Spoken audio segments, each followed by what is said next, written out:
بسم الله الرحمن الرحيم. السلام عليكم ورحمة الله وبركاته. أصحابتي إذا قالي ميل كستا جوجتان ويدي وذا السلامي كسو دواذا مايهامي جانال. waxaan rajeynayaa inaad wada caafimaad qabtaan inta xanuunsanaysa allaha caafiyo inta caafimaad qabta allaha u siyaadiyo inta dhib haystana dhibka allaha ka qaado walaalahay ka qaaliga ah meel kasta aad joogtaan soo dhawaada waxaan idin wadaa smoothie yar masha Allah aan ka sameynayo wax yar oo fudud isla socod wanaagsan sida u sameeyay iyo waxyaabaha aan ka sameeyay insha Allah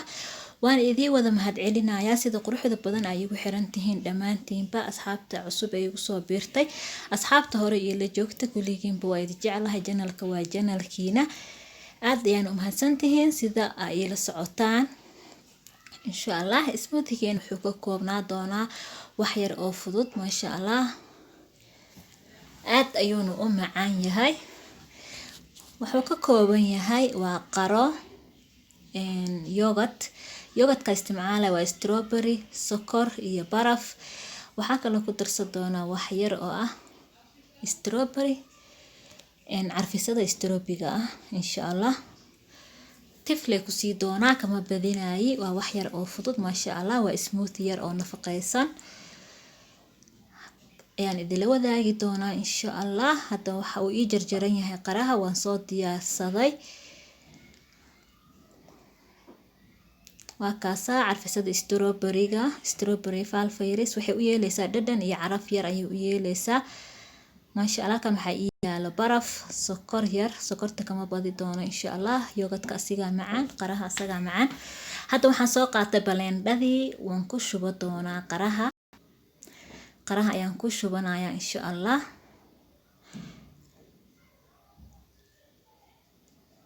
waan ku ridanayaa qaraha waan ku darsan doonaa yogurtka barafka sokorta hal mar ayaa mashiinka isugu wada geey doonaa insha Allah waa smoothie oo nafaqaysan masha Allah caruurta u wanaagsan qof kasta oo cayil rabo masha Allah aad ayuu anfacayaa aniga caruurta ayaan ugu talagalay waxaan ku darsan doonaa hadda sokortii si fiican kaamiladii kusoo dhaweynayaa waxaan ku darsan doonaa sokortii waxaan ku darsanayaa yogurtka waan ku wada dari doonaa insha Allah yogurtka waa nus litir aan umaleynaa 500 oo gram waaye waan ku wada dari doonaa insha Allah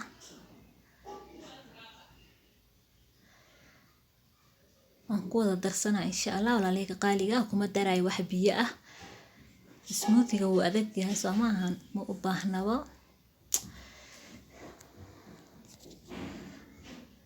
qaraha asaga biyo dhalaayo qaraha biyuhu dhalo iyo yogurtka ayaa isugu filnaa doona insha Allah waxaan ku darsan doonaa carfisada tiflen ku siinaya ma rabo inaan ka badiyo waxaan rabaa isla inay caraf yaris ugu sameyso ilmaha oo dhadhan leh oo soo jiidato hadda waan shiidanaa insha Allah walaaleyga qaaliga ah markaan si fiican u shiito isku soo laabanayna insha Allah waan soo shiitay hadda waxaan soo qaatay caanamirkii waa miiray insha Allah markaas saas u miirto waxaan soo qaadanayaa koobabkii aan ku shubahay koobabka ayaan ku soo diyaarsanaa insha Allah garaafaan ku shubanayaa horto garaafad marka ku shubto ka bacdi aan koobab ku shubanaa insha Allah waxaan soo qaatay 3daas koobka ayaan saas ugu shubanayaa masha Allah carafta waa yaabaysa strawberry-ga ayaa caraf ka dhigay yogurtkan strawberry ayuu ahaay masha Allah waa cabitaan yar isku qabooji kaala arag masha Allah waxaan soo qaadanayaa qara yar ayaan saas geesaha uga saarayaa insha Allah qaraha wax yar ayaan ku soo jaray midida aan uga soo calaamaday afka wax yar si aan geesaha uga saaro sidaas ayaan ugu saarayaa hadda waxa ii dhiman koobka 3aad waan soo saarayaa asagana insha Allah masha Allah waa kaasa cabitaankeena sidaan quruxda badan ayuu inoogu soo baxay masha Allah waa smoothie yar oo aad u macaan qofka u geeysa masha Allah aad ayuu ugu qancaya walaaleyga qaaliga ah aad ayaan mahadsantihiin sida quruxda badan ay igu xiran tihiin dhamaantiin waa idin mahad celinayaa like-tana noo saara insha Allah share-na dheh la wadaag asxaabtaada kaleeto commentigana hoos noogu reeb aad ayaan u mahadsantihiin sida quruxda badan ay ugu xiran tihiin walaaleyga qaaliga ah. haddii uu channelka subscribe ku ahayn subscribe dheh. intaa fiidiyoga mid lamid ku kulmi doono waxaan idin leeyahay assalaamu calaykum waraxmatullahi